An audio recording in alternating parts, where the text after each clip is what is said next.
एक बार की बात है, दो पड़ोसी राज्य के राजा आपस में बात करते हैं। प्रताप सिंह, अगर आप मेरे इन 3 सवालों के जवाब दे सको तो हम मान लेंगे कि आप मुझसे भी कई ज्यादा बुद्धिमान और सर्वश्रेष्ठ राजा है, क्योंकि इन सवालों का जवाब एक बुद्धिमान और सर्वश्रेष्ठ राजा ही दे सकता है। हाँ विक्रम सिंह, पूछिए। हम आपके सारे सवालों के जवाब दे सकते हैं। पूछिए, वह कौन से 3 सवाल है? सोच लीजिए, अगर आप उन सवालों का जवाब ना दे पाए तो आपको मेरे सामने हार माननी पड़ेगी और आपको यह भी मानना होगा कि मैं ही सर्वश्रेष्ठ राजा हूं, मैं ही सबसे बुद्धिमान हूं। ठीक है, आप सवाल पूछिए। मेरा पहला सवाल, ऐसी कौन सी चीज है जो ऊपर जाती है लेकिन कभी नीचे नहीं आती? मेरा दूसरा सवाल, मछली पानी में रहकर खुद पानी कब और किस वक्त पीती है? और मेरा तीसरा सवाल, दुनिया की सबसे कीमती चीज क्या है जो खरीदी नहीं जा सकती? अब बताइए, इन सवालों का क्या उत्तर है? ये सारे सवाल सुनकर राजा प्रताप सिंह का चेहरा उतर जाता है। क्या हुआ महाराज प्रताप सिंह, आपको इन सवालों के उत्तर नहीं पता? कमाल की बात है, आप मेरे एक सवाल का भी जवाब नहीं दे पा रहे। माफ करना प्रताप सिंह, लेकिन हमें लगता है कि एक राजा को इतनी बुद्धि तो होनी चाहिए कि वह इन सवालों का जवाब दे पाए। अगर वह इन सवालों का जवाब नहीं दे पा रहा तो वह राजा ही किस काम का? हम आपके सारे सवालों के उत्तर देंगे, लेकिन हमें सोचने के लिए कुछ वक्त चाहिए ही होगा ना। हम इतने जल्दी आपके सवालों का जवाब कैसे दे सकते हैं? हाँ, क्यों नहीं? हम आपको 1 महीने का वक्त देते हैं। आप आराम से सोचिए और मेरे इन सवालों का जवाब दीजिएगा। हमें आपके जवाब का इंतजार रहेगा। लेकिन अगर 1 महीने के बाद भी आप मेरे प्रश्न का उत्तर नहीं दे पाए तो फिर आपको हमें सर्वश्रेष्ठ राजा मानना होगा। हमें मंजूर है। हमें खुद पर पूरा यकीन है कि हम आपके तीनों सवालों के जवाब 1 महीने के अंदर दे देंगे। ठीक है महाराज, हमें आपके उत्तर का इंतजार रहेगा। वैसे हमें तो नहीं लगता कि आप मेरे सवालों का उत्तर दे पाएंगे, फिर भी मैं 1 महीने का इंतजार कर लेता हूं, क्योंकि मैं अच्छी तरह से जानता हूं कि मैं ही सर्वश्रेष्ठ राजा हूं। विक्रम की यह सारी बातें सुनकर प्रताप सिंह का खून खौल जाता है, लेकिन वह कुछ नहीं बोल पाता। विक्रम वहां से चला जाता है।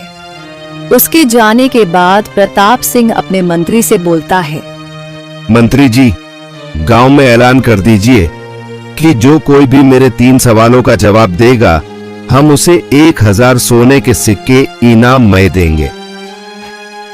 फिर पूरे गांव में यह बात फैल जाती है। लोगों में चर्चा होने लगती है। बहुत सारे लोग अपनी किस्मत आजमाने के लिए राजा के पास जाते हैं और राजा उनसे उन सवालों का जवाब पूछते हैं, लेकिन वह लोग सवाल सुनकर निराश हो जाते हैं, सवालों का जवाब नहीं दे पाते। राजा प्रताप सिंह बहुत क्रोधित हो जाते हैं और सोचते हैं, क्या हमारे राज्य में एक भी ऐसा बुद्धिमान व्यक्ति नहीं जो इन 3 सवालों के जवाब दे पाए? यह तो बहुत शर्म की बात है। मेरे पास अब कुछ ही दिनों का समय बचा है। अगर मैं ये 3 सवालों का जवाब विक्रम को नहीं दे पाया तो उसके सामने मुझे बहुत शर्मिंदा होना पड़ेगा। मेरा सर शर्म से झुक जाएगा और वह अपने आप को बहुत बुद्धिमान राजा समझने लगेगा। और तो और मुझे इस बात का ऐलान भी करना पड़ेगा कि वही सबसे बुद्धिमान और समझदार राजा है। हम ये कदापि नहीं होने दे सकते। उसे अपने आप पर बहुत घमंड है। हमें कुछ भी करके उसका घमंड तोड़ना ही होगा। और उसका घमंड उतारने के लिए हमें इन तीनों सवाल के सटीक और सही जवाब जानने ही होंगे। राजा बहुत गुस्से में होता है। वह अपने मंत्री को बुलाकर कहता है, क्या बात है मंत्री जी, आजकल कोई दरबार में क्यों नहीं आ रहा? क्या हमारे राज्य में किसी को भी इन सवालों का जवाब नहीं पता? नहीं महाराज, शुरू में तो काफी लोग आए, लेकिन अब कोई नहीं आ रहा। मुझे लगता है राज्य में किसी को इन सवालों का जवाब नहीं पता है। और महाराज, वह सवाल भी तो कितने अजीब है। जरूर कोई बहुत बुद्धिमान होगा, वही इन सवालों का जवाब दे पाएगा। महाराज, मुझे लगता है आपको हार मान लेनी चाहिए। राजा को मंत्री की यह बात सुन बहुत गुस्सा आता है। मंत्री, तुम्हारी हिम्मत कैसे हुई मुझसे ऐसी बात करने की? तुम्हारे कहने का मतलब क्या है कि हम बुद्धिमान नहीं हैं? वैसे मंत्री जी, तुम तो इतने दिनों तक मेरे साथ हो। हमारे राज्य पर कभी कोई मुसीबत आती है तो तुम हमें सही सलाह देते हो। बुद्धि तो तुम्हारे पास भी बहुत है, फिर तुम इन सवालों के जवाब क्यों नहीं दे सकते? महाराज, मैं इन सवालों का जवाब कैसे दे सकता हूं? क्यों नहीं दे सकते? तुम्हें इन सवालों के जवाब आने चाहिए। आखिरकार तुम इस राज्य के मंत्री हो, तुम्हें ही मेरे सवालों के जवाब देने होंगे। मैं तुम्हें 15 दिन की मोहलत देता हूं। अगर 15 दिन में तुम मेरे इन 3 सवालों का जवाब नहीं दे पाए तो मैं तुम्हें और तुम्हारे परिवार को इतनी बड़ी सजा दूंगा कि तुम सोच भी नहीं सकते।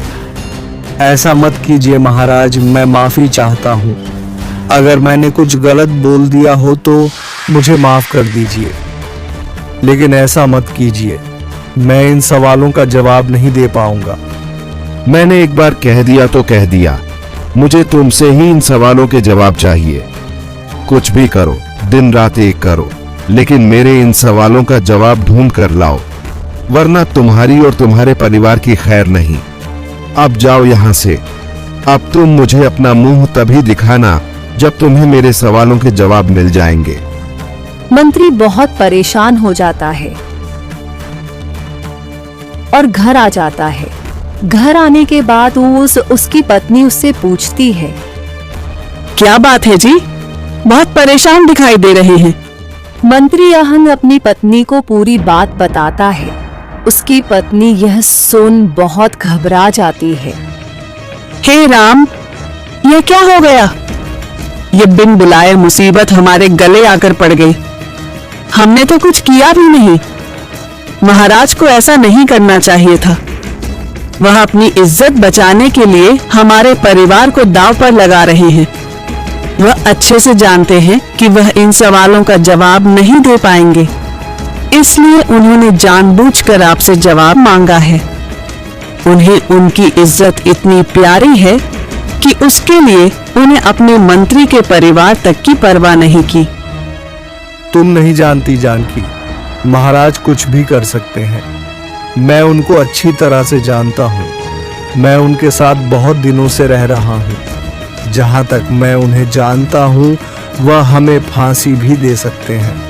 अगर मैं उनके सवालों का ना जवाब दे पाया तो बहुत बड़ा अनर्थ हो जाएगा। वह हमारे परिवार को नहीं छोड़ेंगे। उन्होंने मुझे धमकी दी है। अब हम क्या करेंगे? कुछ सोचा है? नहीं जानकी, हम कुछ नहीं कर सकते। अब हमारे हाथ में कुछ नहीं है। मैं इन सवालों का जवाब कभी नहीं दे पाऊंगा। अब जो होगा वह देखा जाएगा। जैसे भगवान की इच्छा होगी वही होगा। जानकी, तुम एक काम करो, हमारे बेटे को यहाँ से कहीं दूर भेज दो। हमारा क्या है, हमारी तो उम्र हो चली है, लेकिन हमारा बेटा अभी जवान है, उसकी शादी भी नहीं हुई है। अगर वह यहाँ रहा तो महाराज उसे भी सजा देंगे। हमें जो सजा मिलेगी हम भुगत लेंगे, लेकिन हमारा बेटा उस समय यहाँ नहीं रहना चाहिए। हम उसे कहीं दूर भेज देते हैं, फिर चाहे महाराज हमें मार ही क्यों ना डालें, हमारा बेटा तो जीवित रहेगा। तभी वहां पर मंत्री का बेटा अभय आ जाता है। फिर मंत्री और जानकी मिलकर उसे सारी बात बताते हैं। तो अभय बोलता है, पिताजी, आप तो बहुत बुद्धिमान हो। आपने एक नहीं कई बार इस राज्य के लिए फैसले लिए हैं, फिर आप कैसे हार मान सकते हो? बेटा, राजा ने सवाल ही कुछ ऐसे पूछे हैं जो अजीब और गरीब है, जिनका उत्तर मेरे पास नहीं है। उनका सवाल है कि मछली पानी में रहकर खुद पानी कब पीती है, और दूसरा सवाल, वह कौन सी ऐसी चीज है जो ऊपर तो जाती है लेकिन नीचे नहीं आती। और उनका तीसरा सवाल है, दुनिया की सबसे कीमती चीज क्या है जो खरीदी नहीं जा सकती। अब तुम ही बताओ बेटा, मैं इन सब सवालों के क्या जवाब दूं? ये सवाल ही कितने अजीब है। हाँ पिताजी, ये कैसे सवाल है? इतने अजीब सवाल तो मैंने आज तक कहीं नहीं सुने। भला कोई आदमी इनका जवाब कैसे बता सकता है? मछली तो हर समय पानी में ही रहती है, तो कोई ये कैसे बता सकता है कि वह पानी कब पीती है? बाकी के दो सवाल भी बहुत ही अजीब हैं। पिताजी, यह तो सरासर अन्याय है, यह सही नहीं है। महाराज को यह सब नहीं करना चाहिए। आखिर इसमें आपकी क्या गलती है? और पिताजी, मैं आप दोनों को छोड़कर कहीं नहीं जाऊंगा, चाहे महाराज मुझे सजा क्यों ना सुना दे। मुझे मंजूर है, मैं आप दोनों के साथ ही रहूंगा। नहीं मेरे बच्चे, हमारी बात समझने की कोशिश कर। तू यहां से कहीं दूर चला जा, और मेरे बेटे, अपनी पहचान छुपा लेना। किसी को अपनी पहचान मत बताना कि तुम कौन हो और किसके बेटे हो, नहीं तो राजा के आदमी तुम्हें ढूंढ लेंगे। हमारी फिक्र मत कर बेटा, हमारे नसीब में होगा वही होगा, हमें मंजूर है। आप दोनों कैसी बात कर रहे हो? मैं आप दोनों को छोड़कर कहीं नहीं जा सकता। आखिर आप दोनों मेरे माता पिता हो, मैं आपको छोड़कर नहीं रह सकता। चाहे कुछ भी हो जाए, मैं यहां से कहीं नहीं जाऊंगा। बेटा, शायद किस्मत यही चाहती है कि तू यहां से कहीं दूर चला जाए। मेरे बच्चे, यह भी तो हो सकता है ना, तुझे बाहर रहकर शायद इन सब सवालों के जवाब मिल जाए। अगर ऐसा हुआ तो तू उसी दिन लौट आना बेटा। लेकिन अगर तुझे इन सब सवालों के जवाब ना मिल पाए तो तू कभी यहां मुड़कर मत देखना।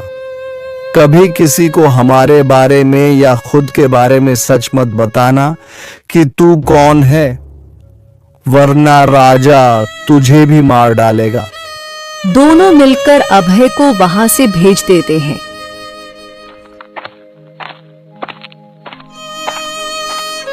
अभय गांव छोड़कर बहुत ही उदास मन से वहां से निकल पड़ता है।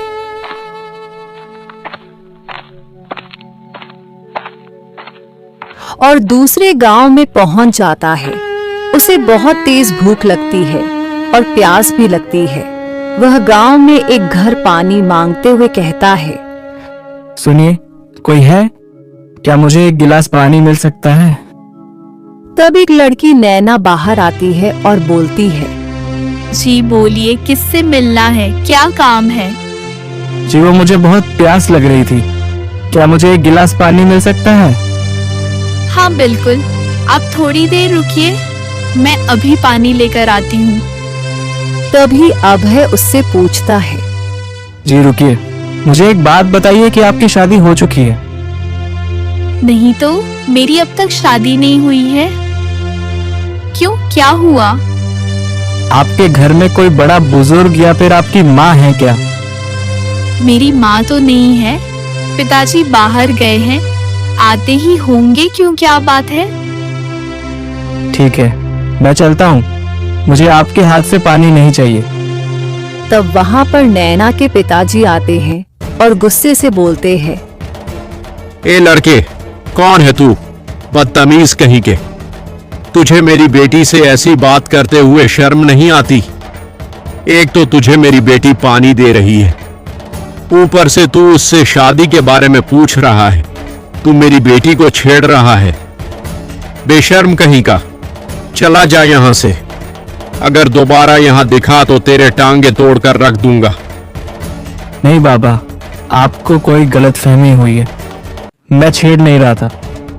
चुप कर बदतमीज। मैं तुझ जैसे लड़कों को अच्छी तरह से जानता हूं। तू तो इस बात की खैर मना कि मैं तुझे सिर्फ समझा रहा हूं, नहीं तो अभी गांव वालों को बुलाकर तेरे हाथ पैर तुड़वा देता। अब जल्दी से निकल ले यहां से, वरना तेरी खैर नहीं। अभय वहां से चला जाता है। नैना उस बारे में सोचती है। वह लड़का कोई साधारण लड़का नहीं था। पिताजी जी को जरूर कुछ गलत फहमी हुई है। वह लड़का कोई आवारा या लफंगा नहीं था। वह तो बहुत अच्छा और सुसंस्कारी लड़का था। अब मुझे समझ आ रहा है कि उसने मुझसे ऐसा क्यों पूछा, क्योंकि वह लड़का इतना संस्कारी है कि बिन बिहाई लड़की के हाथ का वह पानी तक नहीं पीता। यह उसके संस्कार थे। इसीलिए उसने मुझसे घर में किसी बुजुर्ग या फिर मेरी माँ के बारे में पूछा। पिताजी ने उसे बहुत भला बुरा कहा। ये नहीं होना चाहिए था। उसे कितना बुरा लगा होगा। थोड़ी देर बाद नैना अपने पिताजी से कहती है, पिताजी, आपने उस लड़के से ऐसी बात करके गलत किया। आपको गलत फहमी हुई थी। दरअसल वह लड़का मुझे छेड़ नहीं रहा था। वह तो सिर्फ पानी मांगने आया था। पिताजी, वह लड़का कोई साधारण नहीं, कोई आवारा या लफंगा नहीं है। जरूर किसी अच्छे घर का एक संस्कारी लड़का है। पानी मांगते समय उसने मुझे घर में किसी बुजुर्ग के बारे में इसलिए पूछा था क्योंकि वह मेरे हाथ से पानी नहीं लेना चाहता था। आप सोचिए पिताजी, जिस लड़के के संस्कार इतने अच्छे हैं, जो एक कुंवारी लड़की की हाथ का पानी तक नहीं लेता, वह लड़का भला किसी को कैसे छोड़ सकता है। जब मैंने कहा कि घर में माँ नहीं है तो उसने मेरे हाथ से पानी लेने के लिए मना कर दिया। ये क्या कह रही हो नैना? फिर तो मुझसे बहुत बड़ी भूल हो गई। मैंने गुस्से में न जाने उसे क्या क्या कह दिया। उसे कितना बुरा लगा होगा। खैर छोड़ो बेटा, अब मैं उस लड़के को कहां ढूंढूं? अब तक तो निकल चुका होगा। अगर कभी उससे दोबारा मुलाकात होगी तो उससे माफी जरूर मांग लूंगा, क्योंकि गलती उसकी नहीं मेरी है। मुझे गलतफहमी हो गई थी। मुझे लगता है वह लड़का जरूर बाजार की ओर गया है। वैसे बेटी, मुझे बाजार जाना था, कुछ काम भी है। तुम्हें कुछ मंगवाना है तो बोल दो। ठीक है पिताजी। वैसे पिताजी, बाजार से कुछ सामान लाना था। हाँ बोलो बेटी, क्या लाना है? मैं अभी चला जाता हूँ। पिताजी, बाजार से 3 चीज लानी है। 2 रुपए की ऐसी लेकर आइए जो ऊपर से सख्त हो और अंदर से नरम, और 2 रुपए की ऐसी चीज लेकर आई जो बाहर से नरम हो और अंदर से सख्त, और 1 रुपए की ऐसी सफेद चीज लेकर आओ जो मीठी है लेकिन कोई फल नहीं, और 1 रुपए का गोल गोल तला हुआ प्यारा लेकर आइए। ये सब सुनकर नैना के पिताजी का सर चकरा जाता है। वह नैना से बोलते हैं, बेटा, तुम जो कह रही हो वह तो मेरे दिमाग से बाहर है। मुझे तो कुछ भी समझ नहीं आया। ठीक से बताओ, तुम्हें क्या चाहिए? पिताजी, मुझे जो चाहिए मैंने आपको बता दिया है। अब आप बाजार जाइए और यह चीज खरीद कर लेकर आइए जो मैंने कहा है।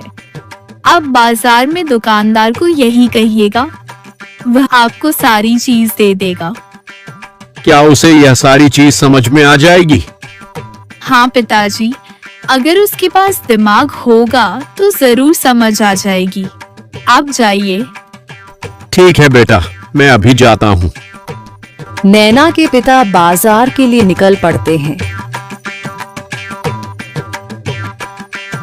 एक दुकानदार से कहते हैं, सुनो भाई, 2 रुपए की ऐसी चीज दीजिए जो ऊपर से सख्त हो और अंदर से नरम हो, और 2 रुपए की ऐसी चीज दीजिए जो बाहर से नरम हो और अंदर से सख्त हो। और 1 रुपए की ऐसी सफेद चीज दीजिए जो मीठी है लेकिन कोई फल नहीं, और 1 रुपए का गोल गोल तला हुआ प्यारा दे दो।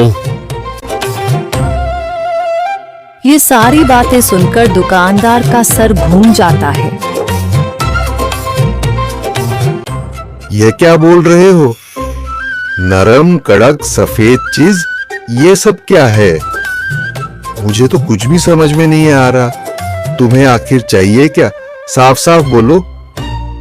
मेरी बेटी ने मुझे यही लाने के लिए कहा है।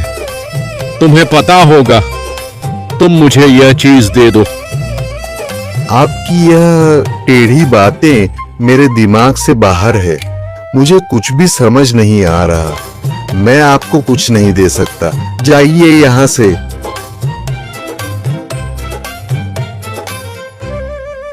फिर नैना के पिताजी दूसरे दुकानदार के पास जाते हैं तो उन्हें भी यह सारी चीज समझ नहीं आती। फिर वो और एक दुकानदार के पास जाते हैं तो वो गुस्से से कहता है, क्यों रे बूढ़े, तू पीकर तो नहीं आया, या फिर तुझे मजाक करने के लिए मैं ही मिला था? तुझे कुछ खरीदना है भी या नहीं? मेरा समय बर्बाद मत कर, निकल जा यहाँ से। वो दुकानदार उसे वहां से भगा देता है। फिर रास्ते में उसकी मुलाकात अभय से होती है। वो अभय देख बहुत खुश हो जाता है और उसे कहता है, अच्छा हुआ बेटे, तुम मुझे यही मिल गए। मुझसे बहुत बड़ी गलती हो गई।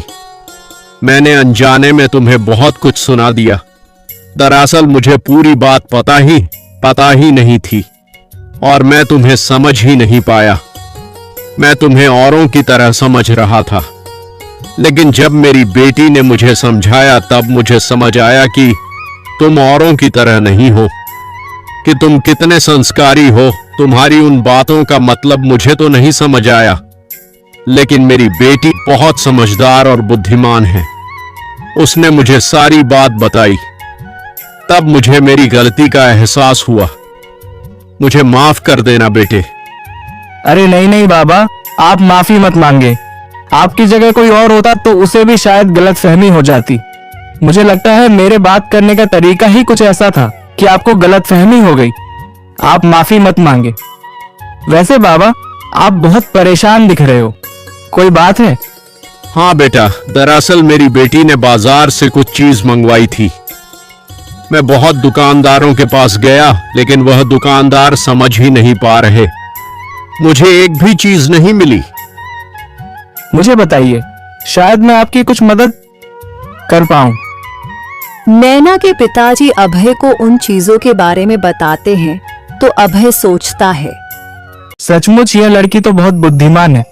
लगता है उसने किसी की परीक्षा लेने के लिए यह सब किया है। बाबा, आप चिंता मत कीजिए। मैं समझ चुका हूं कि आपकी लड़की को कौन सी चीज चाहिए। आप चलिए मेरे साथ, मैं आपको चीज दिलवाता हूं। फिर अभय नैना के पिताजी के साथ एक दुकानदार के पास जाकर बोलता है, सुनिए भाई साहब, मुझे 2 रुपए की ऐसी चीज दीजिए जो बाहर से सख्त और अंदर से नरम हो, जो कि नारियल है। क्योंकि नारियल बाहर से सख्त होता है लेकिन अंदर से गुद्दे वाला नरम होता है। और 2 रुपए की ऐसी चीज दीजिए जो बाहर से नरम हो और अंदर से सख्त, यानी कि 2 रुपए के छुहारे दीजिए जो बाहर से तो नरम होते हैं लेकिन अंदर से सख्त होते हैं।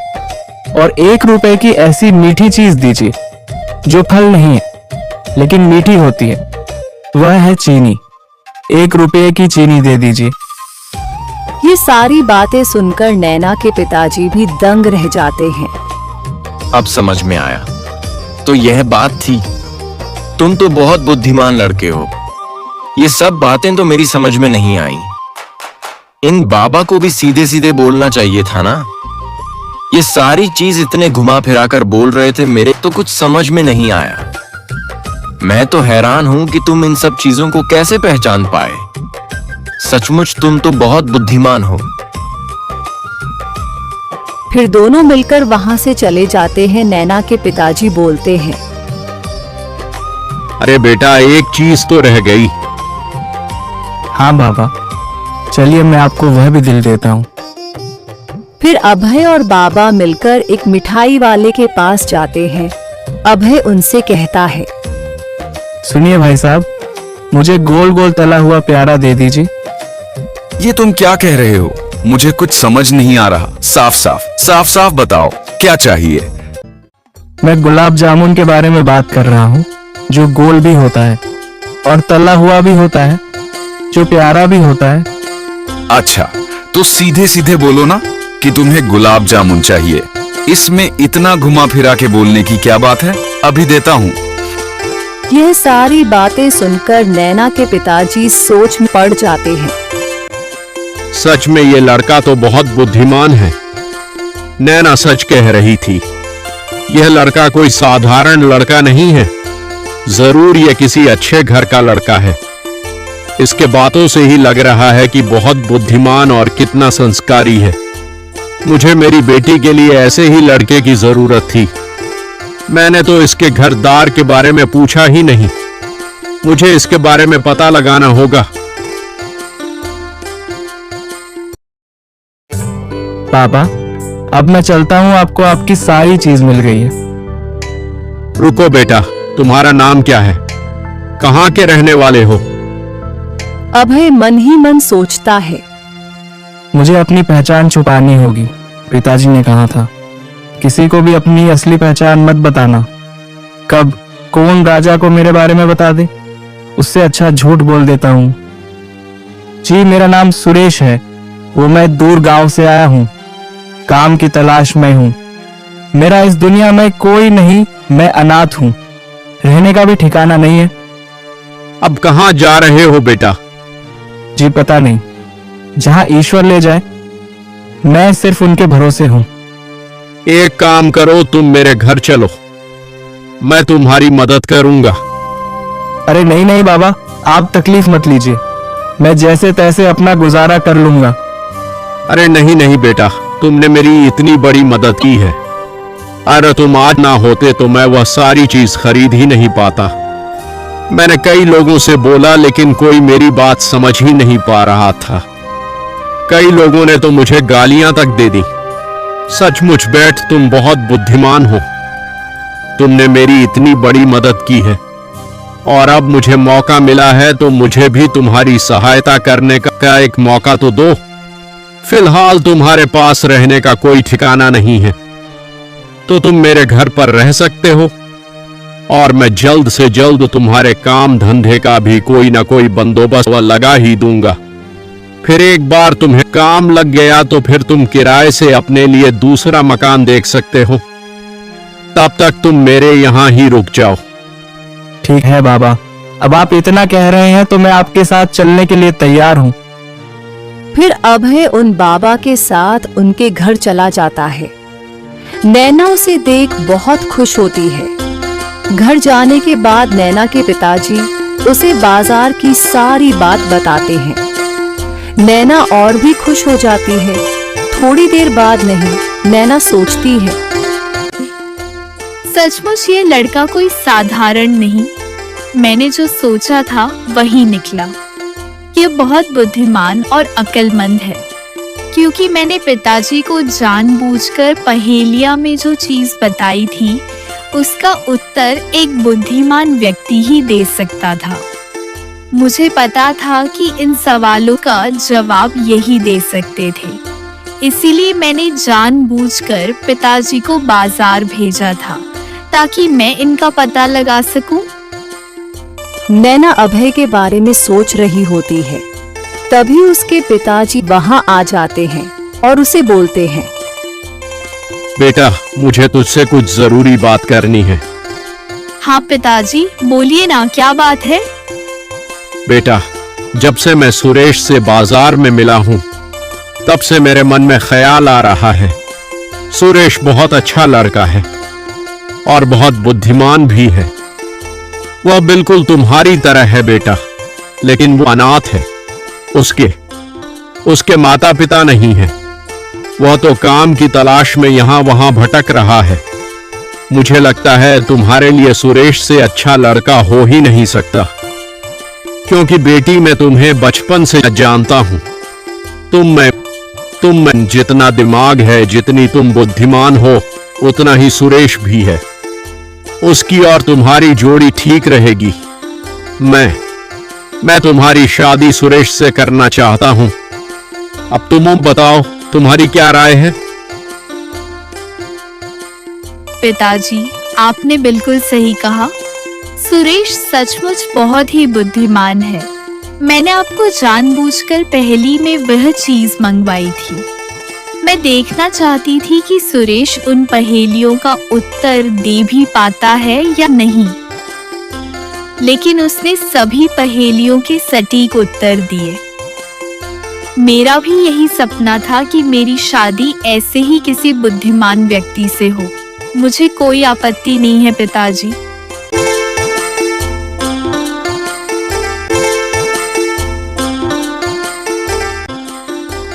यह तो बहुत अच्छी बात है बेटा। मैं अभी सुरेश से बात करता हूं।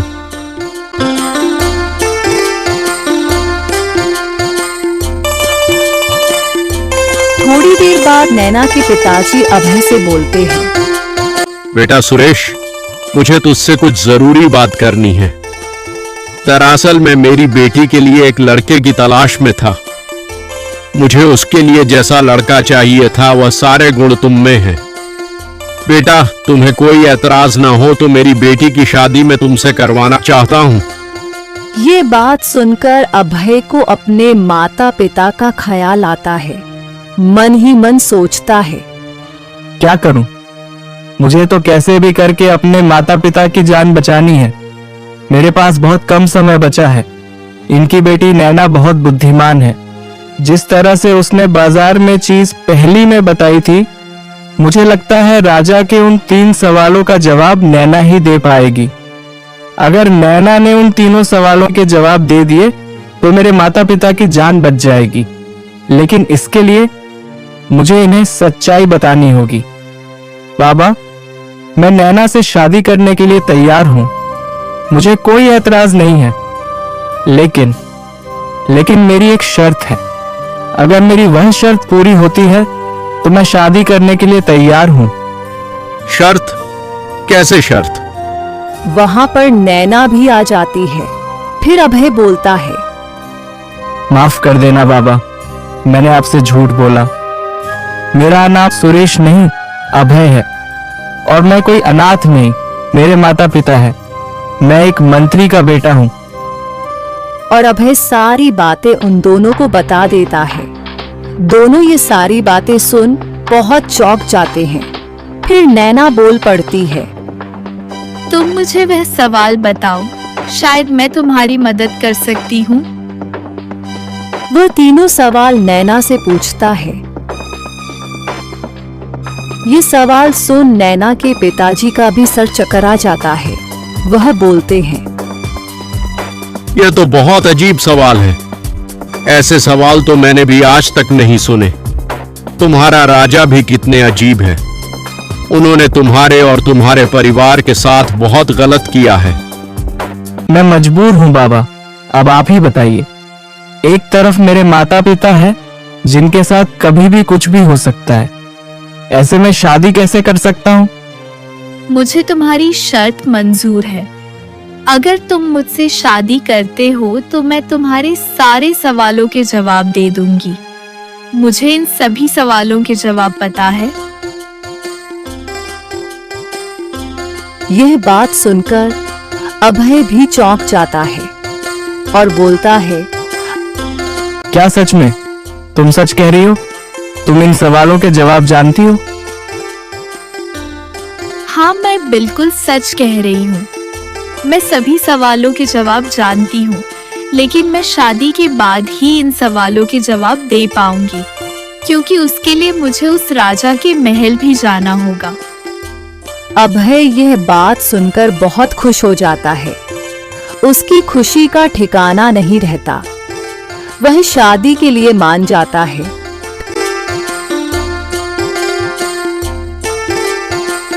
फिर दोनों की शादी हो जाती है।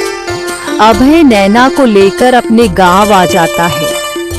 अभय के माता पिता अभय को देख बहुत खुश हो जाते हैं अभय उन्हें नैना से मिलाता है और सारी बातें बताता है।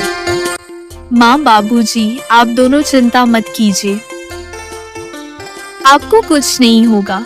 मैं उनके सभी सवालों के जवाब दे सकती हूँ, लेकिन बाबूजी, उसके लिए मुझे महल जाना होगा। आप एक काम कीजिए, आप राजा के पास जाइए और उन्हें कहिए कि मैं उनके सारे सवालों के जवाब दे सकती हूँ, लेकिन मेरी एक शर्त है। उन्हें मुझे अपने महल में 2 दिन तक घूमने की अनुमति देनी होगी।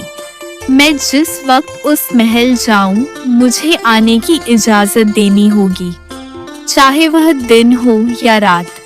मैं 2 दिन तक उनके महल पर नजर रखूंगी और फिर 2 दिन बाद उनके सारे सवालों के जवाब दे दूंगी।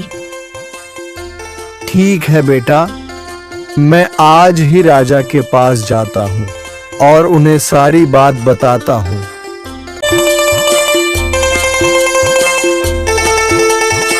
फिर मंत्री राजा के पास जाकर बोलता है, महाराज, आपके लिए खुशखबरी है।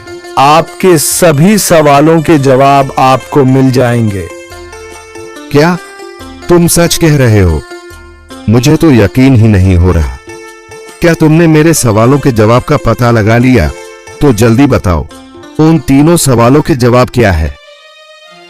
महाराज, मेरे पास आपके तीनों सवालों के जवाब नहीं है, लेकिन मेरी बहू के पास है। मेरी बहू को इन तीनों सवालों के जवाब पता है। तुम क्या कह रहे हो? तुम्हारी बहू? तुम्हारी बेटे की तो शादी अब तक नहीं हुई है। फिर मंत्री राजा को सारी बात बताता है।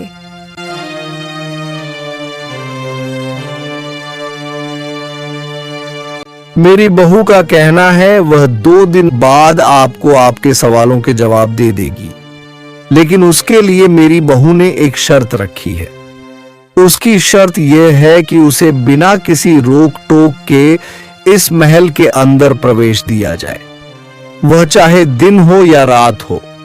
2 दिन वह आपके महल में आना चाहती है। ठीक है, हम तुम्हारी बहू की शर्त को स्वीकार करते हैं। तुम्हारी बहू 2 दिन जब चाहे इस महल में आ सकती है, किसी भी कमरे में जा सकती है, पूरा महल घूम सकती है। तुम उसे जाकर कह दो कि मुझे 2 दिन बाद मेरे सवालों के जवाब चाहिए। फिर मंत्री घर जाकर अपनी बहू को सारी बात बताता है। यह बात सुन नैना भी बहुत खुश हो जाती है। थोड़ी देर बाद रात हो जाती है। उसके बाद नैना उस महल में जाती है और बहुत देर तक वहीं रुकती है और नजर रखती है। वह देखती है कि रानी के कमरे में से एक आदमी चोरी चुपके से बाहर आ रहा होता है। नैना को उस पर शक होता है। फिर दूसरे दिन वह यह बात अभय को बताती है। लेकिन नैना, उस आदमी का इन सवालों से क्या लेना देना है? लेना देना है, मुझे आज रात को भी वहां जाना होगा और इस बात की पुष्टि करनी होगी। फिर थोड़ी देर बाद रात हो जाती है। नैना उस रात को भी उस महल के बाहर जाकर उस आदमी पर नजर रखती है। थोड़ी देर बाद वह आदमी वहां आता है और कमरे में चला जाता है। नैना भी उस कमरे के पास चली जाती है और उन दोनों की बातें सुनती है। उसके बाद नैना अपने घर लौट आती है और दूसरे दिन महल में नैना को बुलाया जाता है तो राजा नैना से कहता है, देखो बहू रानी, जैसा कि तुमने कहा था, मैंने तुम्हारे साथ तुम्हारी शर्त मानी है। जैसा कि तुमने वादा किया था कि 2 दिन बाद तुम मेरे तीनों सवालों के जवाब दे दोगी। अब वो वक्त आ चुका है। तुम्हारे 2 दिन पूरे हो चुके हैं। अब बताओ बहू रानी, मेरे उन तीनों सवालों के जवाब क्या है? मुझे बहुत बेसब्री से इसका इंतजार है। तुमने मेरे तीनों सवालों के जवाब दे दिए तो मैं तुम्हें मुंह मांगी कीमत देने के लिए तैयार हूं। तुम जो चाहोगी तुम्हें वह सब मिलेगा। ठीक है महाराज, ध्यान से सुनिएगा। मैं आपके तीनों सवालों के जवाब देने जा रही हूँ। आपका पहला सवाल था कि ऐसी कौन सी चीज है जो ऊपर तो जाती है लेकिन नीचे नहीं आती? इसका जवाब है उम्र। उम्र ही ऐसी चीज है जो हमेशा बढ़ती है, कभी घटती नहीं। राजा ये सुनकर बहुत खुश हो जाता है और बोलता है, हाँ बिल्कुल, तुमने बिल्कुल सच कहा। सच में बहू रानी, तुम तो बहुत बुद्धिमान हो। यह जवाब तो मेरे दिमाग में आया ही नहीं। बहू रानी, मेरे अगले सवाल का भी उत्तर दो। आपका अगला सवाल था कि दुनिया की ऐसी कौन सी कीमती चीज है जो खरीदी नहीं जा सकती। इसका उत्तर है वक्त। वक्त तक एक ऐसी चीज है जो सबसे कीमती है, लेकिन दुनिया का कोई भी अमीर से अमीर आदमी वक्त को खरीद नहीं सकता। वक्त किसी के भी हाथ में नहीं होता। ये सुनकर वहां के सभी लोग आश्चर्यचकित हो जाते हैं। राजा की खुशी का ठिकाना नहीं रहता।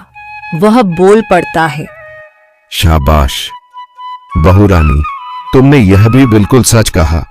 इस दुनिया में वक्त ही सबसे कीमती चीज है जो कभी खरीदी नहीं जा सकती। बहू रानी, बस मेरे आखिरी सवाल का जवाब दे दो।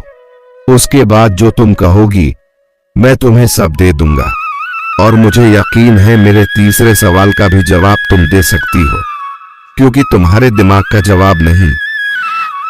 आपका तीसरा सवाल यह था कि मछली पानी में रहकर किस वक्त पानी पीती है। इस सवाल का जवाब तो आपके महल में ही है। ये तुम क्या कह रही हो बहू रानी? इस बात का उत्तर भला मेरे महल में कैसे हो सकता है? मैं कुछ समझा नहीं। आप आपके महल के सेवक मदन लाल को यहाँ बुलाए, तभी मैं आपके सवाल का जवाब दे पाऊंगी। फिर नैना के कहने पर राजा मदन लाल को वहां बुलाते हैं। फिर नैना बोलती है, आप इस मदन लाल से पूछिए कि इसका महारानी से क्या संबंध है। यह बात सुनकर राजा चौंक जाते हैं और कहते हैं, बहू रानी, ये तुम क्या कह रही हो? भला इस सेवक का हमारे रानी से क्या संबंध हो सकता है? महाराज, यह तो आप अपने सेवक से ही पूछिए, यही आपको सच बताएगा। मदन लाल, चुप क्यों खड़े हो? बोलो, यह बहू रानी क्या कह रही है? तुम्हारा महारानी से क्या संबंध है? महाराज, मुझे नहीं पता कि बहू रानी क्या कह रही है। भला मेरा महारानी के साथ क्या संबंध हो सकता है? मैं तो एक मामूली सा सेवक हूं। आप क्या कह रहे हैं? मेरे तो कुछ समझ में नहीं आ रहा। आखिर मैंने किया क्या है? सच सच बताओ मदन लाल, तुम झूठ नहीं बोल सकते। मैंने अपनी आंखों से तुम्हें देखा है और मैंने तुम्हारी सारी बातें सुन ली है। एक तो तुम अपने मुंह से महाराज को सारी सच्चाई बता दो, वरना मैंने जो सुना है मैं वह सारी बातें महाराज को बता दूंगी। अब तुम सोच लो तुम्हें क्या करना है। और अगर मैंने महाराज को सारी बातें बता दी तो तुम सोच भी नहीं सकते कि तुम्हारे साथ क्या हो सकता है। उससे अच्छा अपना जुर्म तुम खुद ही कबूल कर लो। ये सारी बातें सुन मदन लाल बहुत डर जाता है। उसके हाथ पैर कांपने लगते हैं। वह डरते डरते महाराज से कहता है, महाराज, मुझे माफ कर दीजिए। मुझसे बहुत बड़ी भूल हो गई। यह सब मैंने महारानी के कहने पर किया था। मेरी तो हिम्मत भी नहीं थी कि मैं उनके पास जा सकूं, लेकिन महारानी ने ही मुझे उकसाया था। मेरे इसमें कोई गलती नहीं है। महाराज को ये सुन भी बहुत गुस्सा आता है। वह गुस्से से बोलते हैं, आखिर ये हो क्या रहा है? हमारी कुछ समझ नहीं आ रहा। बहू रानी, तुम हमें सारी बात बताओ। दरअसल महाराज, आपके रहते हुए महारानी के संबंध इस मदन लाल के साथ है। मैंने 2 दिन आपके महल में आने की इजाजत इसलिए मांगी थी कि मैं इस महल में रहकर इस बात का पता लगा सकूं कि आखिर इस महल में चल क्या रहा है, जो आपको भी नहीं पता। तभी मैंने देखा कि 2 दिन से यह सेवक आधी रात को महारानी के कमरे में जाता था। और तो और कल रात मैंने महारानी और इस मदन लाल की बातें भी सुनी। उन बातों से मुझे यह पता चला कि यह पिछले कई सालों से आपके पीठ पीछे यह गंदा काम कर रहे हैं। महारानी और यह सेवक आपको धोखा दे रहे हैं। ये सारी बातें सुनकर महाराज के पैरों तले जमीन खिसक जाती है। उन्हें बहुत बड़ा धक्का लगता है। वे सैनिकों से कहकर मदन लाल को बंदी बना लेते हैं और महारानी को भी बंदी बना लेते हैं। महाराज पूरी तरह से टूट जाते हैं और नैना से कहते हैं, बहुरानी, तुमने सच सामने लाकर बहुत बड़ा काम किया है। मैं तो इस बारे में कभी सोच भी नहीं सकता था कि मेरे पीठ पीछे महारानी ये सब कर रही है। मुझे तो इस बात की कभी भनक ही नहीं पड़ी। महाराज, आपके तीसरे सवाल का यही उत्तर है। अगर महल में रहते हुए आपको अपनी पत्नी के बारे में यह तक नहीं पता कि वह कब क्या करती है, फिर कोई आदमी ये कैसे बता सकता है कि मछली पानी में रहकर जल कब पीती है? ये सारी बातें सुनकर महाराज भी बहुत आश्चर्यचकित हो जाते हैं और नैना की प्रशंसा करते हुए बोलते हैं, शाबाश बहुरानी, तुमने बिल्कुल सही कहा। तुमने आज मेरी आंखें खोल दी और तो और तुमने एक बहुत बड़े राज से पर्दा भी उठा दिया। अगर तुम ना होती तो पता नहीं मैं और कितने दिन बेवकूफ बना रहता। इस राज्य को तुम्हारे जैसी सोच और बुद्धिमान रानी की जरूरत है। मैं चाहता हूं कि आज के बाद अभय मेरी जगह ले ले और तुम एक महारानी की जगह ले लो, क्योंकि तुम दोनों इसके काबिल हो। मैं आज से ही मेरा राजपाट छोड़कर जा रहा हूं। अब मेरा यहां बिल्कुल भी मन नहीं लगेगा। मैं इस धोखे के साथ यहां और नहीं रह सकता। अगर यहां रहूंगा तो बार बार मुझे महारानी का दिया हुआ धोखा ही याद आएगा। इससे अच्छा मैं बहुत दूर चला जाता हूं। अब यह राजपाट मुझसे ना हो पाएगा। मैं नहीं संभाल पाऊंगा और मैं अभय को यहां का नया राजा घोषित करता हूं। मुझे यकीन है तुम दोनों इस राज्य की देखभाल बहुत अच्छे से कर पाओगे।